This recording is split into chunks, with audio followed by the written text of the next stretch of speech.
Alright, fellow hunters, time to take a look at the final episode of the day, which is Dead Men Don't Wear Plaid. On a stormy night, a fist punches up through the soil in front of the gravestone of Clay James Thompson, and a man drags himself to the surface. Benny Sutton is in his trailer, reclining with the Cold One, and enjoying nature program featuring wildebeest. He suddenly hears what sounds like someone trying to open his front door. He goes up to check but sees no one. After he returns to his program, his door is violently flung open, seemingly by the storm. Sufficiently spooked, he secures it, then tries to find a man coated in mud, silently staring at him. Benny obviously recognizes him, aghast in horror, then fumbles to grab his shotgun. He aims at the man's face, pulls the trigger, but nothing happens. The man seizes Benny up by the throat and strangles him. Sam and Dean arrive in Sioux Falls, South Dakota, and pull up to Roy's diner. Sam is on the phone, making a repeated attempt to reach Bobby at home. Unsuccessful, the detective proceeds without him and joins Digger Wells already seated at a table. Sam asks him to describe what he saw, and tells them that he saw Clay Thompson climb into the window of Benny Sutton's trailer, saw him walk back out a short time later, and then Benny was dead. Jim produces a copy of Clay's driver's license to verify, and Dicker confirms that although he was covered in mud at the time, it was definitely Clay he saw. The boys exchange looks, and Sam asks if he was aware that Clay Thompson died 5 years ago. Yep, he replies. Dean, already a little leery of Digger since learning he made up his own nickname, asks again if he's positive. Digger takes offense at his disbelieving tone. Sam tries to keep him from moving by quickly asking if he knows why Clay, regardless of vital signs, would want to kill Benny. Hell yeah, we want to kill Benny. Hell yeah, says Digger. Benny killed him first, by shooting him in the back in a so-called hunting accident. Rebecca's Clay came back to serve up some payback. Sheriff Mills enters the dining room and herself and instructing someone named Owen to choose an apple versus a cupcake. Dicker sees her walk in and they make eye contact. He mutters, "Uh-oh, Fargo," and says it to the boys as she approaches their table to introduce herself. She inquires about what FBI agents Dorfman and Nordemeyer are doing with Digger, who chimes, "They're doing their job, they believe me." The sheriff is incredulous that the FBI believes the dead man committed murder, but Sam assures her they are simply asking a few questions. When Jean asks her pointedly who did commit the murder, if not the dead man, she is not to ask them to specify their jurisdiction in the case. Jean smugly retorts that their jurisdiction is wherever the U.S. government sends them. She has a conversation with her superiors in order, and Sam produces a business card. She immediately whips out her cell phone and calls. Bobby answers as Agent Willis, and she recognizes his voice after hearing him say only 3 words. Sam is sinking their seats slightly upon hearing her call him out. She also informs them she knows Bobby by way of an ass full of drunken disorderlies and mail fraud, and makes it clear that whatever they're planning is hereby ended. The way she wishes to acknowledge her authority. Sam and Dean finally find Bobby at home and give him an earful for not answering / returning their calls. Dean also catches the whip of April freshness as they enter his house and accuses him of having cleaned. Bob is unapologetic and says he's been busy working on a way to stop Lucifer. The boys think they're alerting him of the case in his own backyard, but he informs them that he's already checked out the Benny Sutton thing and found nothing there. They beg to differ, pointing out that the witness saw dead Clay Thompson at the murder scene. Bob sees knows all about their witness Digger Wells and considers him a drunk. Some tells them they have also tracked lightning storms in the area that can be apocalyptic omens, but Bobby says such stormy weather is not so unusual for South Dakota in February. Last for his thoughts on who he thinks killed Benny. He says Benny Sutton was a seasoned SOB whom a significant number of townspeople in Sioux Falls would have been willing to cap. Bobby's final take on the case is that the boys have wasted a tank of gas in pursuit of it. Dean, not satisfied with the state of the case despite Bobby's offerings, stops at St. Anthony Cemetery on their way out of town. He convinces Sam they should explore the possibility that Bobby could be wrong. They seek and find the grave of Clay Thompson in a grave that looks freshly overturned, despite being 5 years occupied. When they excavate and discover Clay's body is not there, they are even more confused. They break into Thompson's residence under cover of darkness and search for clues. Clay tries to Dean out with a baseball bat, believing he is a burglar. When Dean overpowers him, terrified Clay begs him not to shoot and declares there's money in the safe. Enter the Clay Thompson is dead and missing from his grave but confused by his cowering position. Sam asks who he is just to clarify. Clay is also confused when he asks his name, so he wants to know who they are. After Sam swears, FBI, Clay realizes, oh my god, this is about Benny. Dude prompts to keep talking, and he confesses to killing Benny because he couldn't let him get away with shooting him in the back. Clay is not what they have come to expect in the undead, as he's behaving relatively normally and actually says he's not sure whether he's dead or not. So he enters to tell him that she's called 911. Clay assures her he's okay and that the agents have come about Benny. He tells to go with them to jail, but asks that they go quietly so they don't wake his kids. As they follow Clay out of the house, Dean pulls his gun in preparation of zombie kill, but Sam stops him, and he's about shooting a soccer dad in the head. Dean asks for suggestions for what they should do with him. Before I can answer, they're confronted by Sheriff Mills and her deputy responding to the 911 call in order to put their hands up.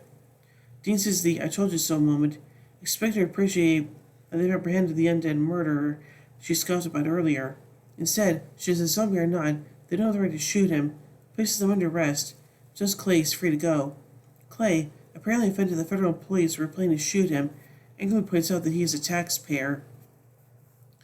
Sam and Dean can see Bobby and Sheriff Mills calmly conversing for their jail cell and are confused, and under the impression that she hated him. When they question him about it upon their release, he says she didn't hate him until 5 days ago, when dead people started rising. They're shocked that Bobby knew about the zombie situation and admit that he has no compunction about lying to them about it. Bobby says he didn't lie. He told them there's no case here because for them, there isn't. Bobby says that not all zombies are the same, and asks them to return home to meet his wife, Karen. Your new wife? Dean eventually asks cautiously. My dead wife, says Bobby. When Karen's out of earshot, Dean and Sam give Bobby the business about cohabiting with his undead wife. On the defense, Bobby says of course he tested her every way he knows of when she first appeared, but she had no reaction to salt, silver, or holy water. Karen was also an atypical zombie in that she was cremated. Her ashes are buried in the same cemetery as all the other returned citizens, Sheriff Mills' little boy, Owen, among them. Sam asks about omens, and Bobby admits the aforementioned lightning storms did in fact coincide with the start of the rising of the dead, and weren't simply seasonal, as he claimed earlier. He reads from Revelations 6:8. And through the fire stood before me a pale horse, and he that sat atop him carried his scythe. On his saws as he had risen, they too shall rise, and from him and through him. The boys didn't realize they are again dealing with horsemen, death, until Bobby that leaves no doubt about what they have to do.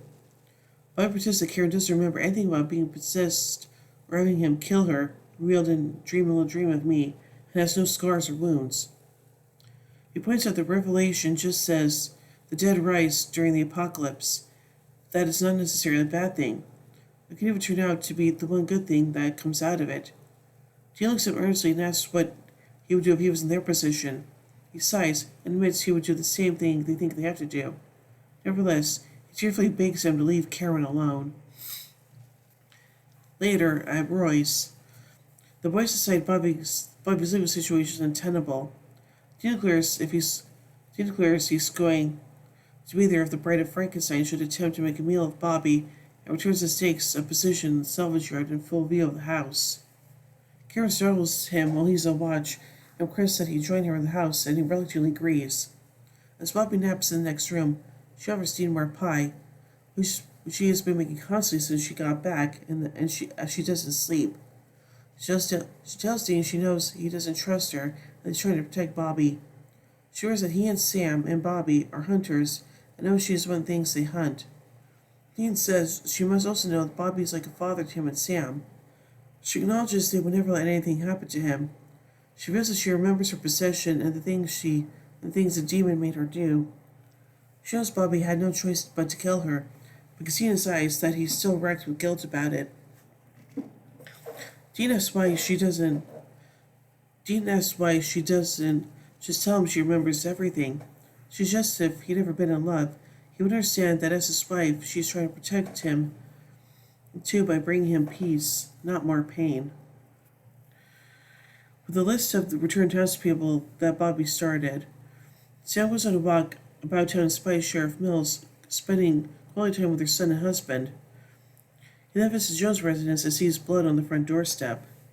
When no one answers the door, he goes calling out for Ezra Jones and finds a very ill elderly woman lying in bed with a rattling cough, motioning for him to come closer to her.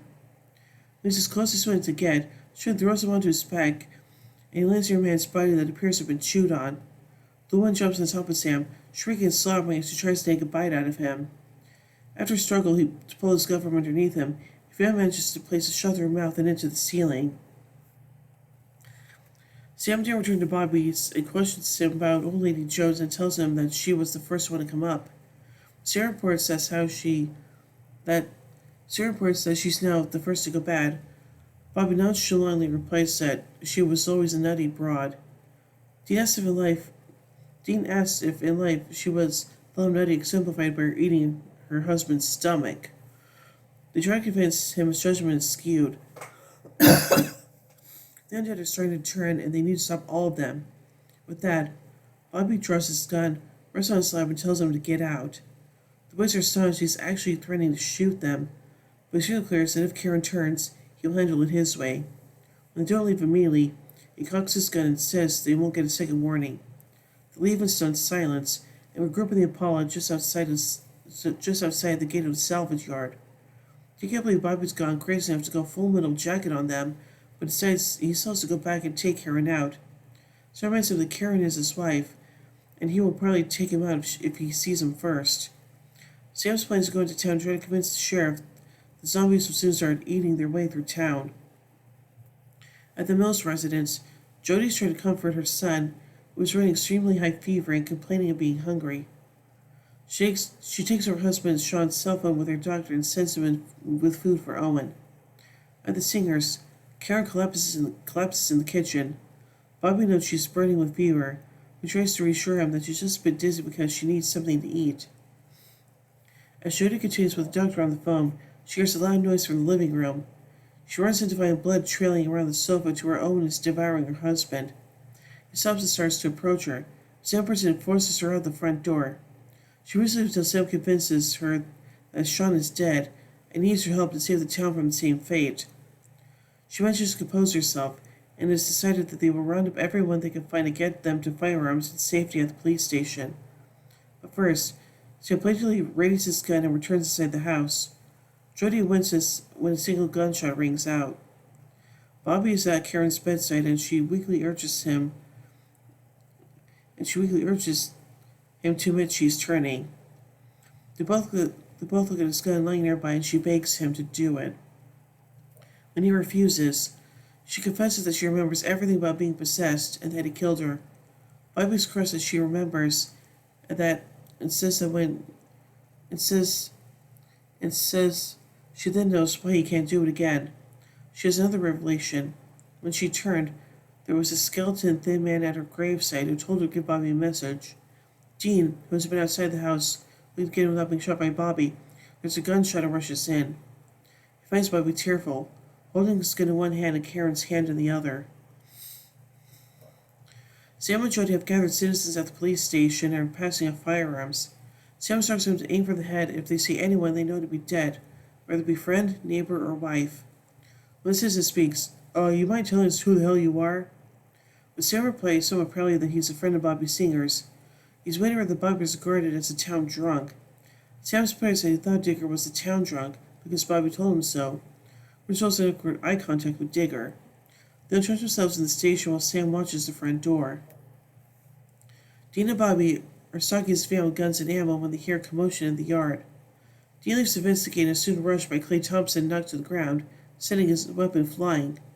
A struggle ensues, but Dean finally manages to kick Clay backward, recover his gun, and deliver a headshot while still lying on the ground. Bobby, meanwhile, manages to take out several quickly, advancing undead as he sits near the van, but is blindsided and knocked out of his wheelchair by one who is neutralized just in time by Dean as he returns.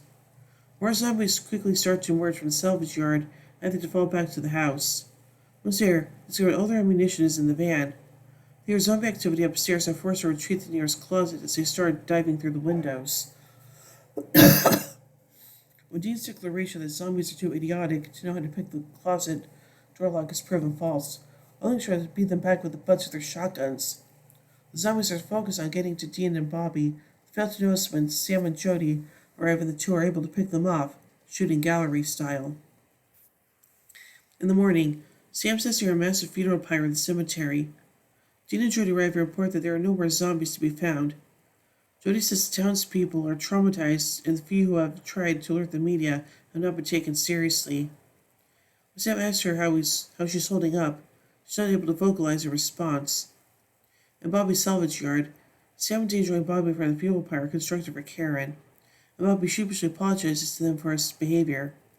Sam says no apologies are necessary, and Dean offers that at least the ordeal meant he got to spend 5 more days with Karen.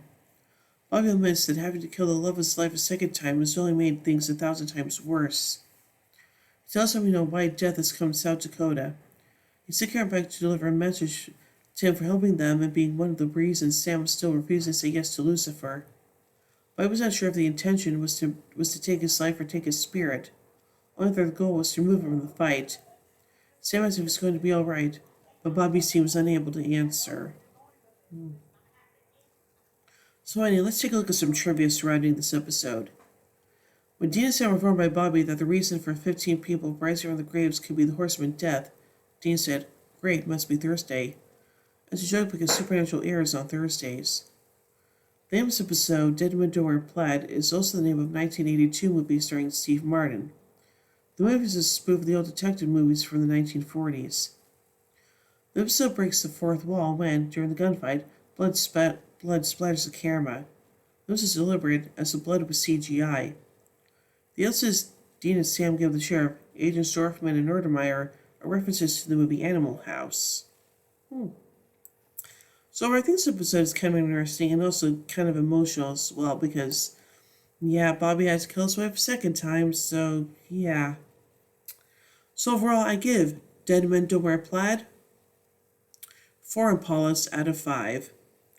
By the way, tune in tomorrow as we take the next episode, Dark Side of the Moon. So, until then, carry on, my wayward sons and daughters.